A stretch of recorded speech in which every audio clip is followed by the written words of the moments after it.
오늘부터 금요철화에는 제가 그동안 인물 중심으로 세 사람에 대해서 설교를 하고 싶었습니다. 요셉과 다윗과 삼손입니다. 하나님이 어디까지 시간을 주실지 모르겠지만 오늘부터 요셉 시리즈를 금요철화에는 함께 나누기를 원합니다. 그래서 오늘 그 첫 번째 시간으로 7년 풍년 시작되리라 라는 제목을 가지고 창세기 37장 1절부터 11절을 통해서 하나님의 음성을 듣도록 하겠습니다. 우리 1절부터 11절을 읽습니다. 야곱이 가나안 땅 곧 그의 아비가 거류하던 땅에 거주하였으니 야곱의 족보는 이러하니라. 요셉이 17세의 소년으로서, 이제 여러분들이 앞으로 그 요셉의 나이가 이렇게 드러날 때 그것을 붉은 줄로 쳐놓으시든지 성경을 읽으시다가 그로부터 언제 하나님의 역사가 일어나는지를 여러분들이 살펴보셔야 합니다. 7년 풍년의 시작은 17세 소년이었던 요셉이 그때 꿈을 꾼 것이 30세의 기적으로 나타납니다. 소년으로서 그의 형들과 함께 양을 칠 때에 그의 아버지의 아내들 비라와 실바의 아들들과 더불어 함께 있었더니 그가 그들의 잘못을 아버지께 말하더라. 그가 누굽니까? 여기서 요셉이 그 비라와 실바의 아들들의 잘못을 아버지께 고해 바치는 자가 됐습니다. 그 뒤에 이제 아버지의 특별한 사랑을 잊고, 그리고 나오는 단어는 계속 미워하였더라, 미워하여라고 하는 이 단어가 3번 나오는 것을 봅니다. 3절에 잠깐 아버지의 극진한 사랑을 받는 요셉의 모습을 봅니다. 요셉은 노년에 얻은 아들이므로 이스라엘이 여러 아들보다 그를 더 사랑하므로 그를 위하여 채색 옷을 지었더니, 채색 옷은 굉장히 값비싼 그런 옷입니다. 근데 그런 것을 아버지의 사랑으로 옷을 끊임없이 채색 옷을 입게 되어지는 요셉의 모습을 봅니다. 4절입니다. 아버지가 형들보다 그를 더 사랑함을 보고 그를 미워하여 그에게 편안하게 말할 수 없었더라. 아버지의 편애로 인해서 미움을 받게 됩니다. 그 다음입니다. 말하며 그들이 그를 더욱 미워하였더라. 더욱 미워합니다. 미워했다가 또 꿈 때문에 더 미움을 받습니다. 꿈의 내용이 6절에 나옵니다.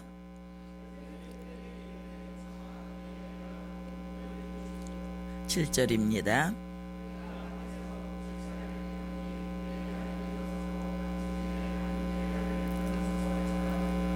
자기 단은 일어나고 형들의 단은 그 단을 둘러서 절을 했다, 그런 말이에요. 가뜩이나 미워 죽겠는데 또 꿈도 요상한 꿈을 꿉니다. 8절입니다.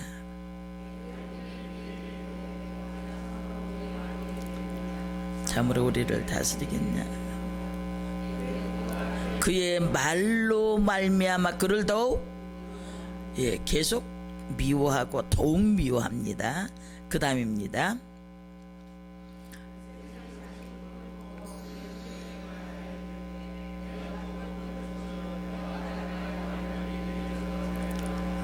이제는 해와 달 부모님과 11별이 내게 절하더이다. 10절입니다.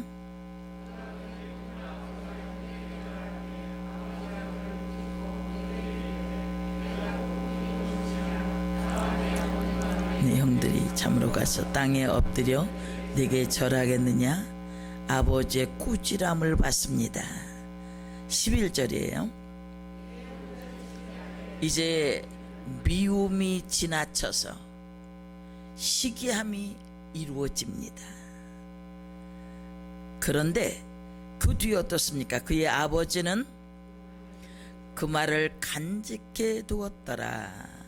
이 그 말을 간직해 두었다라고 하는 이 말은 문자적으로 이해를 하면 그 말을 지키었다 이런 뜻인데, 그것은 마음에 새겨놓고 두고 생각했다는 뜻입니다. 형들은 그 일로 인해서 미워하고 더욱 미워하고 시기 질투를 했지만 아버지는 그것을 마음에 두고 예사로운 일이 아니라는 것을 생각했다는 것입니다. 이제 요셉 시리즈를 살펴보면서 이 요셉의 생애를 추적하면 특이한 것 세 가지가 나옵니다. 첫 번째는 요셉의 생애는 그야말로 형극과 가시밭길이었습니다. 미움, 종살이, 오해, 감옥, 배신이라는 단어들이 그를 휘감고 있습니다. 그런 가운데서도 그는 매일매일 최선을 다했고 올바르고 진실하게 살려고 노력하는 모습을 봅니다. 헌데 상황이 나아지기는커녕 점점 더 깊은 수렁에 빠져들어가서 도무지 헤어나올 수 없는 늪에 빠진 적이 한두 번이 아니었습니다. 이렇게 요셉은 아버지의 사랑받은 것 잠깐이고 그 뒤는 가시밭길의 삶을 살았다, 그런 말이에요. 두 번째, 요셉에게는 아주 중요한 것이 있습니다. 하나님이 나타나지 않으셨다는 겁니다. 요셉보다 앞서 걸어갔던 아브라함과 이삭, 야곱에게는 하나님이 나타나셨습니다. 요셉의 뒤를 이었던 모세, 여호수아, 엘리야, 엘리사에게는 하나님이 수없이 나타나셨습니다. 심지어 바울에게도 하나님이 나타나셨고, 그런데 유독 한 사람 요셉에게는 하나님이 나타나신 흔적이 없습니다. 그 어떤 모양으로도 나타나지 않으셨습니다. 더군다나 주변에 하나님을 믿는 사람도, 믿음의 공동체도, 대화할 상대도 없었습니다. 세 번째로 요셉을 통해서 살펴볼 수 있는 것은, 그럼에도 요셉은 하나님이 계시다고 외칩니다. 이 외침은 유혹의 현장에서도, 감옥에서도, 바로 왕 앞에서도 그대로 터져 나옵니다.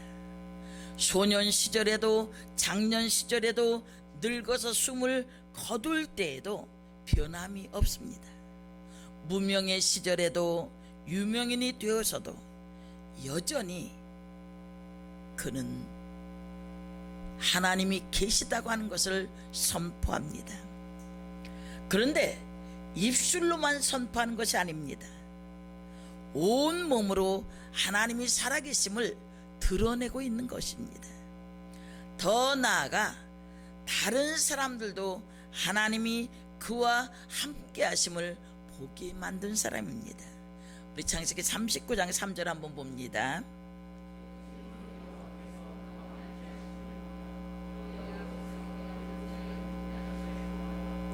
네, 그 주인이 누굽니까? 보디발이죠. 보디발이 여호와께서 누구와 함께 하심을 보며, 누구와 함께 하심을 보며, 요셉과 함께 하심을 보며, 또 여호와께서 그의 범사에 형통케 하심을 누가 봤다는 거예요? 보디발이 봤다는 겁니다. 요셉을 통해서 배워야 할 것이 바로 이것입니다. 요셉은 하나님의 존재에 대한 믿음이 흔들릴 수밖에 없는 상황에서도 태산 같은 자세로 하나님이 계시다고 외치는 것입니다. 아무도 하나님을 믿지 않는 그 척박한 환경 속에서 변함이 없습니다. 왕궁에서도 바로 앞에서도 어떤 사람 앞에서도 그는 하나님이 살아계심을 외칩니다. 저는 왜 요셉을 이렇게 시리즈로 살펴보길 원했냐면, 정말 요셉의 생애 가운데 하나님이 직접 천사를 통해서 말씀하시든지 하나님의 사자를 통해서 말씀하시던 그런 시대인데 한 번도 나타나지 않으셨어.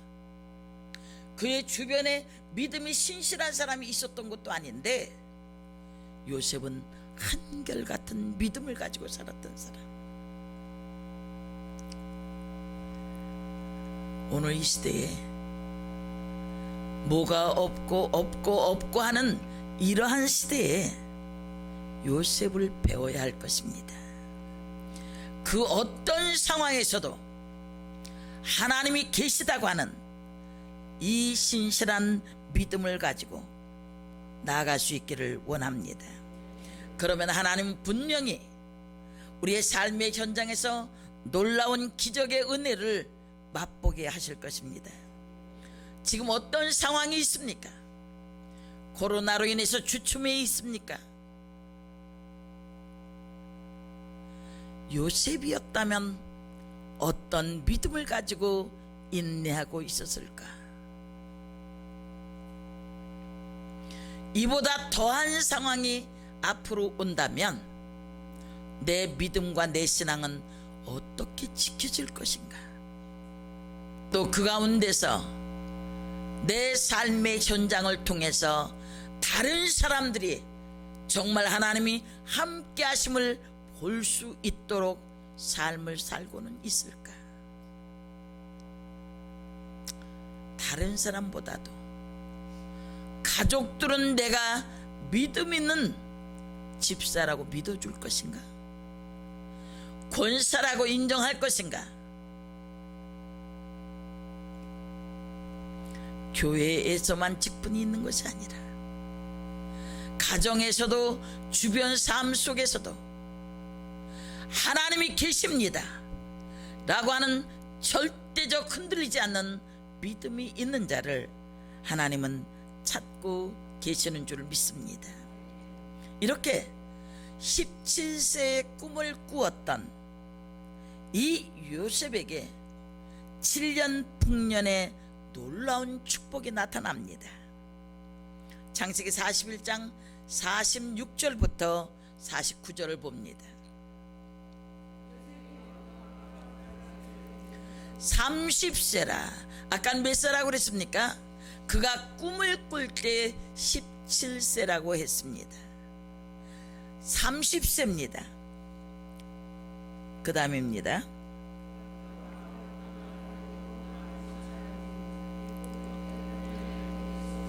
네, 7년 풍년의 모습, 형들이 비웃고 했던,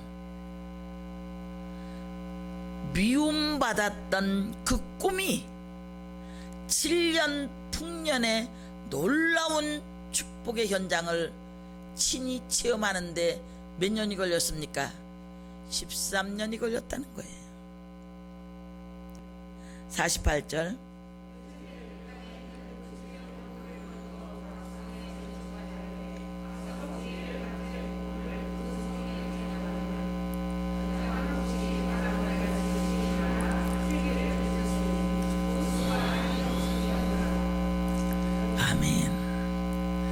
여러분은 지금 요셉의 17세에 머물러 계십니까? 아니면 고난받는 요셉의 20대에 계십니까? 그러나 낙심하지 마십시오. 세월은 지나 30세가 될 것입니다. 우리에게 주었던 꿈, 하나님의 약속들이 이루어지는 때가 있는 줄 믿습니다. 오늘 본문은 꿈쟁이라고 불리는 요셉의 이야기로만 알고 있습니다. 그런데 말씀을 잘 살펴보면 야곱의 족보 이야기입니다. 그런데 족보가 좀 이상합니다. 족보는 보통 어떻게 기록되죠? 세상에서 출세한 사람들의 명단이 간단히 기록됩니다. 근데 야곱의 족보는 조금 이상합니다. 요셉이라는 한 사람의 이야기를 창세기 끝까지 자세하게 기록하고 있다는 것입니다. 창세기 50장 26절을 보겠습니다. 요셉이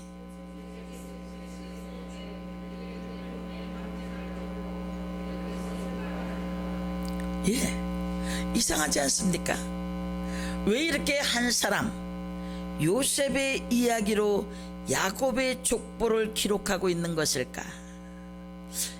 요셉이 애굽의 국무총리가 된 것이 그렇게 귀해서일까요? 그렇다면 야곱의 족보는 에돔 족속을 이룬 에서의 족보에 비해서 그리 대단한 것이 아닙니다. 그렇다면 왜 요셉의 이야기를 이렇게 자세히 기록했을까? 그것은 야곱의 족보가 출세한 사람들의 기록이 아니라 하나님 나라의 비전을 위해서 살아간 사람들의 기록이기 때문입니다. 그렇기 때문에 우리는 오늘부터 들려지는 요셉 이야기를 통해서 요셉이 가졌던 꿈이 무엇이고 그 꿈이 어떻게 주어지고 그 꿈이 어떻게 이루어지는지를 배울 수 있어야 합니다.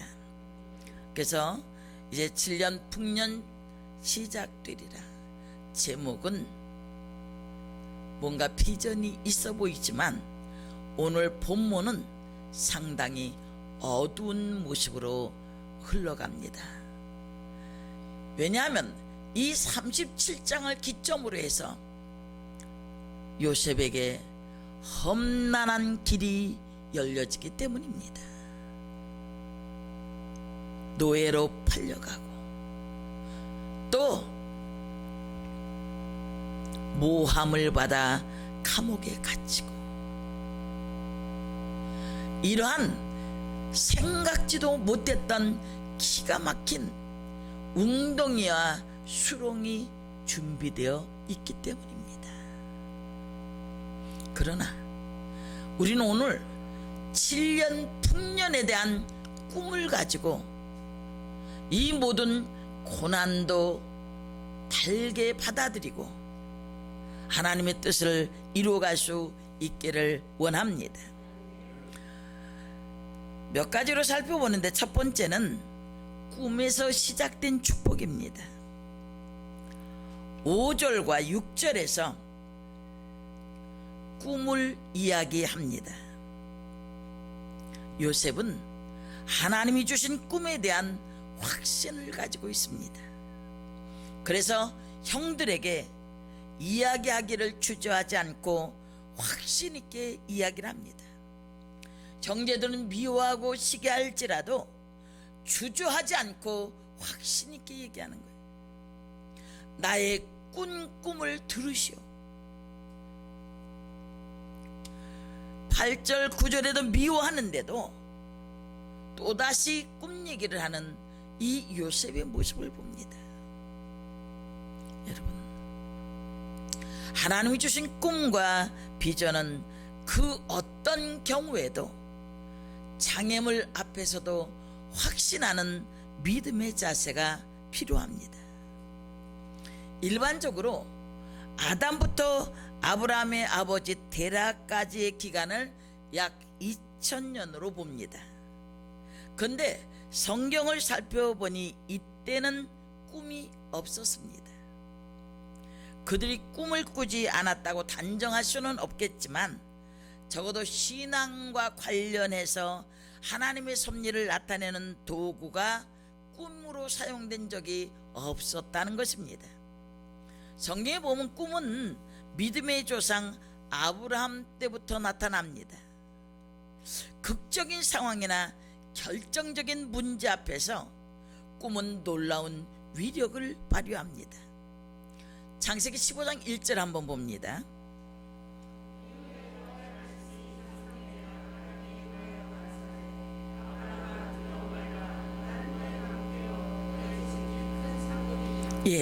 이렇게 아브라함에게 나타나셔서 이제 그에게 하나님 자신이 어떻게 해 줄 것인지를 말씀하고 있죠. 그리고 또 꿈과 관련이 깊었던 사람이 있습니다. 야곱은 꿈속에서 사닥다리가 하늘에 닿는 꿈을 꿉니다. 창세기 18장 12절에 나오죠. 야곱은 이 사닥다리를 통해 하나님과 영적인 교제를 나눕니다. 야곱이 환상을 통해서 본 사닥다리는 하늘의 하나님과 땅의 야곱을 연결시켜주는 가교였습니다. 그리고 이제 삼촌 라반의 집에 가서 20여 년을 눈붙일 겨를 없는 고난의 시간을 보냅니다. 참 보면요, 하나님이 어떤 꿈을 주시고 말씀을 주신 이후에는 반드시 고난의 불물 속에 들어갔다 나오는 것을 보게 되어져요. 지금 우리가 겪고 있는 여러 가지 다양한 고난들, 이 고난 가운데서 하나님은 분명히 뜻을 가지고 계십니다. 그 고난 때문에 고난이 견디기 어렵다고 해서 내팽개치면 하나님의 꿈을 이룰 수가 없습니다. 몸이 약하든 내 일들이 어렵든지 다양한 어려움 속에 있다 할지라도 그 가운데서 내게 주시는 영롱한 하나님의 꿈을 붙들 수 있는 축복된 사람들이 되시길 바랍니다. 그 다음에 또 하나님은 베델에서 내가 너와 함께 있어 내 소유가 이 땅에 편만해지리라고 말씀하셨습니다. 이런 것들을 베델의 언약이라고 말합니다. 그런데 그렇게 언약이 있은 후에 비록 몸은 고달픈 삶을 살지만 30장 창세기 30장 31절부터 32절에 보면 자기 품삯을 이제 라반에게 요구합니다. 그러면서 아롱진 것, 점 있는 것, 검은 것, 이것이 나의 삭시 될 것입니다. 그래서 삼촌이 와서 계수를 하다가 단색인 것들, 그런 것들이 내게 있으면 그것은 삼촌 것이 될 것입니다. 그랬는데 희한한 일이 벌어졌습니다. 저는 이 창세기 31장 10절부터 11절을 사실은 깊이 한번 묵상하면서 요 말씀만 가지고 설교를 한번 하기를 원하지만 기회가 없을 것 같아요. 31장 10절부터 11절 한번 봅니다.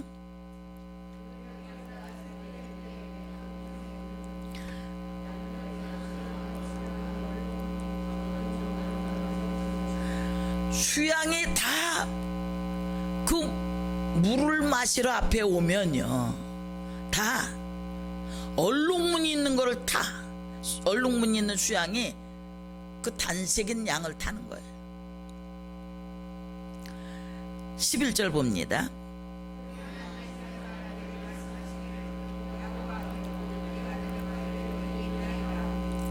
야곱이 버드나무와 살구나무와 프라타노스 가지를 꺾어서 흰줄 무늬가 생기도록 여기저기 껍질을 벗겨서 그 가지들을 양들의 그 물 구유에다가 갖다 두어서 양들이 물을 먹을 때 정면으로 그 가지들을 볼 수 있게 했습니다. 이러한 방법은 당시 목동들이 짐승들의 생식 욕구를 자극시킬 때 흔히 사용되던 방법으로 수태에 어떤 영향을 미친다고 생각을 했습니다. 오늘날 안목으로 보면 일종의 미신적인 행위로 과학적인 근거가 전혀 없는 것이었습니다. 그런데 놀랍게도 단색의 라반의 양떼가 물을 먹으러 와서 그 가지 앞에서 줄무늬가 있거나 얼룩덜룩하고 점이 있는 새끼를 낳게 되는 거예요. 누구 거가 됩니까? 그럼 야곱 거가 되어지는 겁니다. 야곱 거. 야곱의 이렇게 비과학적이고 어리석은 행위에도 불구하고 하나님께서 베델 언약에 따라서 야곱의 방법에 축복하셨다는 겁니다. 여러분, 꿈이 곧바로 일어나서 큰 역사가 일어났다고 말하지 않습니다. 7년 풍년은 이미 시작되고 있는 겁니다. 야곱의 그 20여 년 동안 10번이나 품삯을 바꾸었지만 하나님은 하나님의 방법으로 야곱의 소유를 늘려주시는 거예요. 그것까지도 주장하시는 거예요. 이렇게 꿈의 축복이 야곱부터 열려집니다. 두 번째 우리가 살펴볼 것은 꿈의 포로인 요셉입니다. 야곱의 행적을 살펴보면 꿈과 연결된 사건이 몇 번이나 등장합니다. 그리고 그 꿈은 요셉에게 이어집니다. 하지만 야곱이 꾼 꿈과 요셉이 꾼 꿈에는 차이가 있습니다. 야곱의 꿈에는 하나님의 사자가 나타납니다. 하지만 요셉의 꿈에는 하나님이 나타나지 않습니다. 야곱의 꿈에는 하나님이 구체적으로 말씀하십니다. 꿈의 내용도 확실합니다. 하지만 요셉의 꿈에는 비유적인 환상만 나올 뿐입니다. 밭에서 곡식단을 묶는데 요셉이 묶은 단에 다른 형들이 묶은 단이 둘러서서 절을 합니다. 무슨 뜻인지 명확하지 않습니다. 또 꿈을 꿉니다. 하늘의 해와 달 11별이 절을 합니다. 도대체 무슨 뜻인지 알 길이 없습니다. 요셉이 무슨 재주로 그 꿈의 의미를 알겠습니까? 중요한 게 있습니다. 하지만 요셉은 한 가지를 붙잡습니다. 그것은 분명하지 않지만 하나님이 직접 말씀해 주신 것도 아니고 비유적인 환상을 주셨지만 하나님께서 자신에 대해 놀라운 계획을 가지고 계시다는 것, 그것을 붙잡은 거예요. 이 꿈이 도대체 무엇인지, 어떻게 이루어질 것인지, 내 앞길이 어떻게 된다는 건지 자세히는 모르지만 분명히 하나님께서 요셉에 대해서 놀라운 계획을 가지고 계시다는 것, 이것 하나를 붙잡은 요셉. 구체적으로는 모르지만 하나님은 분명히 나를 사랑하시며 나에 대한 어떤 계획을 세우고 계신다고 믿었습니다. 요셉은요, 인생 밑바닥까지 가서도 그 믿음을 내려놓지 않습니다. 그때 이렇게 하나님의 사람들에게 말씀을 들려주시던 하나님이 감옥 속에서도 한 번도 들려주시지 않았고, 노예로 팔려갈 때에도 한 번도 말씀해 주지 않았습니다.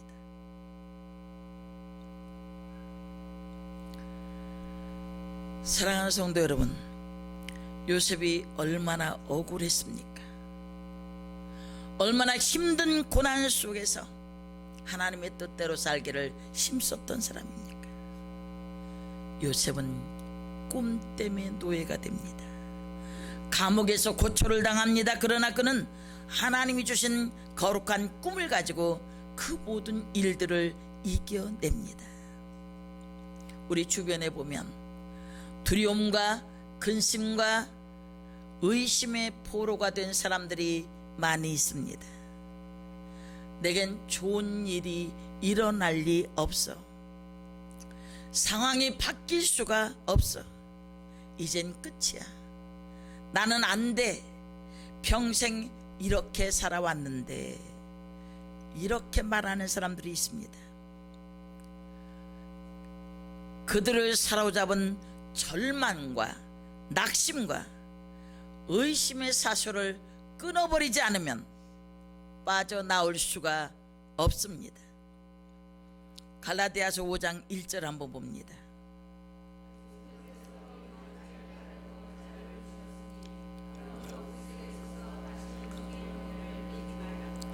누가 우리에게 자유를 주셨습니까? 주님께서 우리에게 자유를 주셨습니다. 다시는 종의 멍에를 매지 말라. 우린 부정적인 멍에를 벗어버리고 희망의 포로가 되어져야 합니다. 스가랴 9장 12절입니다.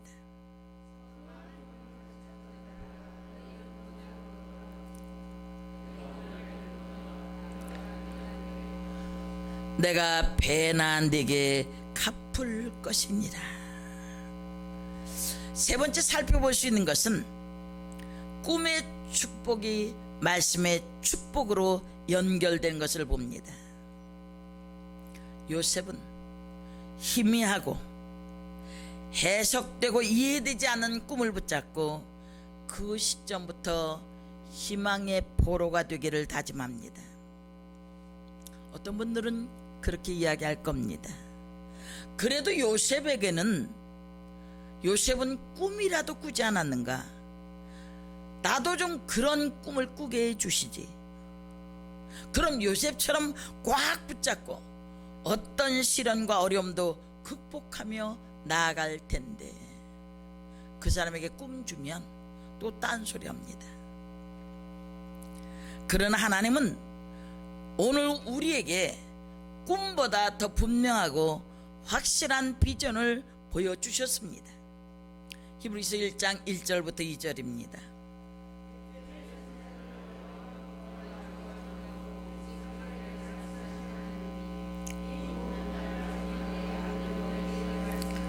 누구로 우리에게 말씀을 하셨습니까?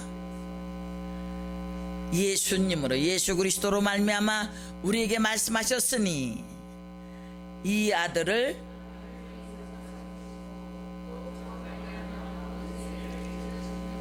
요한일서 1장 1절입니다.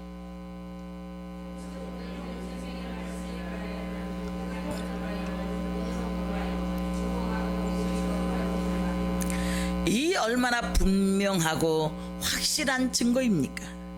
주님이 우리에게 하신 모든 말씀, 약속은 다 우리의 꿈이요 비전입니다. 이를 가슴에 품고 나아가면 그대로 이루어지는 줄 믿습니다. 요셉은 단지 꿈에 관한 것을 붙잡고 그것이 이루어질 것을 믿고 끝까지 나아갑니다. 그리고 마침내 그 꿈을 이루었습니다. 우리는 어떻습니까? 분명하고 확실한 말씀을 붙잡고 얼마나 기다리고 있습니까? 희생하고 있으십니까? 묵묵히 앞으로 나아가고 있습니까? 우리의 결심은 작심 3일이 아니라 3초라는 겁니다. 금방 결단했다가 금방 자연인으로 돌아가는 우리의 모습도 참 많지 않습니까? 그 바이올린의 귀재라고 하는 파가니니의 그 일화입니다. 하루는 파가니니가 많은 관중 앞에서 연주를 하게 됩니다. 한참 정신없이 연주를 하는데 갑자기 줄 하나가 끊어져 버립니다. 보통 사람들 같으면 당황한 나머지 그 자리에서 내려와 버렸을 것입니다. 그러나 그는 남은 세 줄을 가지고 정성을 다해서 계속적으로 연주를 합니다. 그런데 안타깝게도 또 잠시 뒤에 둘째 줄이 끊어져 버립니다. 그래도 파가니니는 당황하지 않고 최선을 다해서 계속해서 연주를 합니다. 잠시 뒤에 셋째 줄마저도 힘을 이기지 못하고 끊어져 버리고 말았습니다. 그럼에도 파가니니는 마지막 남은 한 줄을 가지고 자신의 연주를 성공적으로 끝냈다는 것입니다. 우리도 살다 보면 인생에 이런저런 줄들이 끊어질 때가 있습니다. 건강의 줄도 끊어질 때 있고, 돈줄도 끊어질 때가 있고, 너와 나 사이에 맺은 인정의 줄, 혈연의 줄도 끊어질 때가 있습니다. 그러나 하나님과 나 사이를 이어주는 믿음의 줄, 이 줄 하나만 우리가 튼튼히 붙잡고 있다면 우리는 얼마든지 우리의 인생을 아름답게 연주하며 풍요로운 삶을 살아갈 수 있는 줄 믿습니다. 오늘 우리의 손에는 7년 풍년의 보물 지도가 쥐어져 있습니다. 대단히 확실하고 분명하게 그려져 있는 지도입니다. 그 지도는 내비게이션보다 정확하게 우리를 인도합니다. 어떻게 이 성경 말씀, 성경의 약속을 요셉이 꾼 꿈과 비교할 수 있겠습니까? 그런데 지금 우리는 어떻습니까? 나 같은 사람이 도대체 뭘 믿고 만사가 풀릴 것이라는 생각을 한단 말인가? 어떻게 이 기막힌 문제가 해결될 수 있을까? 이런 소리가 귓전을 때릴 때마다 선포하십시오. 7년 풍년이 시작되리라. 희망의 포로가 되어줘야 하고 희망을 선포할 수 있는 그런 은혜가 있어지길 원합니다. 검사 결과를 보니까 형편없어. 그러나 하나님의 검사 결과는 반드시 회복된다고 나와 있습니다. 당신의 자녀에게는 소망이 없습니다. 그러나 이 아이의 하늘 아버지는 복주고 복주어 번성케 하리라고 말씀하십니다. 이젠 끝장입니다. 문 닫으시죠. 하지만 이 사업장의 주인이신 그분은 이제부터 7년 풍년이 시작되리라 라고 말씀하십니다. 사랑하는 성도 여러분, 예전에 마루에 누워서 떠가는 구름을 바라본 기억이 있을 것입니다. 아니면 하늘의 별을 세어보며 신비해졌던 그 하늘이 있었을 것입니다. 하지만 언젠가부터 어른이 되면서 모두들 그 하늘을 잃어버렸습니다. 이제 다시 하늘을 바라보며 꿈을 꾸는 그런 낭만적인 삶이 다 어디로 가는지 모르겠습니다. 그러나 우리는 성경 말씀을 의지하고 꿈을 꾸길 원합니다. 히브리서 11장 1절은 믿음은 바라는 것들의 실상이요 하나님을 향하여 바라는 꿈은 반드시 이루어지는 실상이라고 하였습니다. 우리 인생은 꿈을 꾸고 그 꿈을 따라 살아가는 존재라는 말이 있습니다. 꿈을 꿀 때 인생의 길을 보기 시작하고 수많은 고난이 올 때 요셉을 기억하십시오. 그 뒤에 반드시 이루어 가시는 하나님의 능력의 손길을 발견하게 될 것입니다. 마지막 힘을 낼 때 이제 끝이야 라고 생각하지 마시고 마지막 힘을 낼 때가 7년 풍년의 원년이 될 것입니다. 마지막까지 힘을 내서 상황이 반전되어주는 축복을 체험하시길 바랍니다. 마지막 네 번째 풍년의 주인공은 멈추지 않습니다. 우리는 요셉을 보면서 도전을 받습니다. 그가 한갓 꿈을 잡고 하나님을 직접 보지도 못했고 그분의 음성을 듣지도 못했지만 하나님이 주신 꿈을 붙잡고 일생을 올인합니다.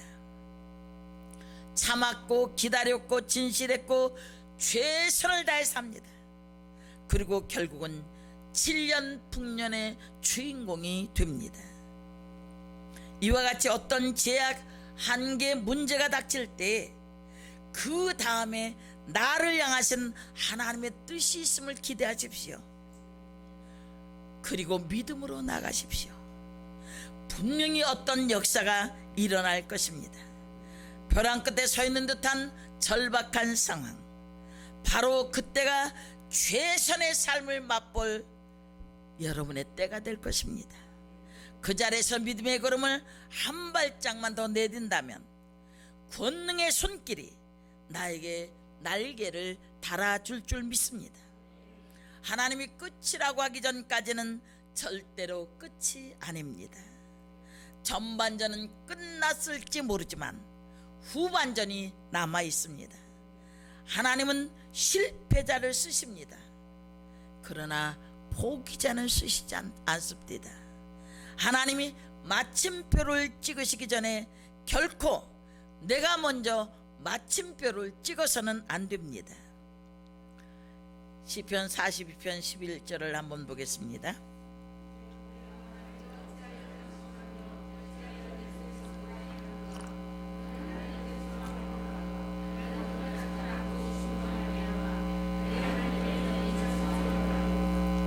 하나님께 소망을 두라. 나는 그가 나타나 도우심으로 말미암아 내 하나님을 여전히 찬송하리로다. 토마스 에디슨은 그렇게 말했습니다. 물고 늘어지는 것이 곧 천재성이다. 포기하지 않는 신앙, 끈질기게 매달려 기도하는 사람, 큰 꿈을 꾸고 크게 기도하는 사람이 꿈의 천재들입니다. 시편 81편 10절을 봅니다. 입을 열지 않았는데 채워줄 수는 없습니다. 우리가 믿음의 비전을 가지고 믿음의 입을 넓게 열 때 하나님께서는 그 꿈과 믿음대로 채워주실 줄 믿습니다. 요셉은 그가 가진 꿈을 향해서 생애를 집중했습니다. 그 꿈이 하나님이 주신 꿈임을 믿고 어디를 가든지 어떠한 상황 속에서도 불평하지 않고 성실히 일하면서 하나님의 때를 기다렸습니다.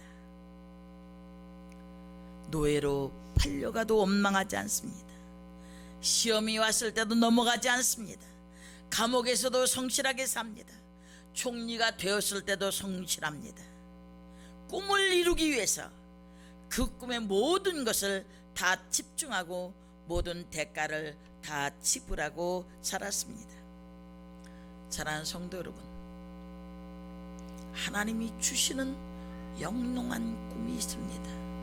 나는 그저 그렇게 이 땅에 할 수 없이 태어난 자가 아니라는 것을 아셔야 합니다. 한 사람 한 사람 내가 너를 존귀하고 보배롭게 여긴다고 했고, 하나님은 그 한 사람 한 영혼을 생명처럼 사랑하셨습니다. 내 존재를 그저 그런 것으로 취급하지 마십시오. 나는 하나님의 위대한 역사를 드러낼 사명이 있는 사람입니다. 나의 뒤뚱뒤뚱거리는 이런 삶인 것 같고 고난의 연속의 삶을 살아가는 것 같을지라도 그 가운데서 하나님을 드러내는 이 시대의 요셉으로 보고 계시다는 사실을 여러분 믿으셔야 됩니다. 용현 목사님의 꿈을 가져라라고 하는 시를 같이 한번 읽어보겠습니다. 꿈을 가져라. 절망할 일이 다가오면 어떻게 한다고요? 아유 죽었다 이렇게 하는 것이 아니라 꿈을 갖는 거예요. 그 다음에 슬퍼할 일이 많아지면 어떻게 돼요? 죽는 꿈이 아니라 사는 꿈을 가지셔야 됩니다. 고통스러운 괴로운 일이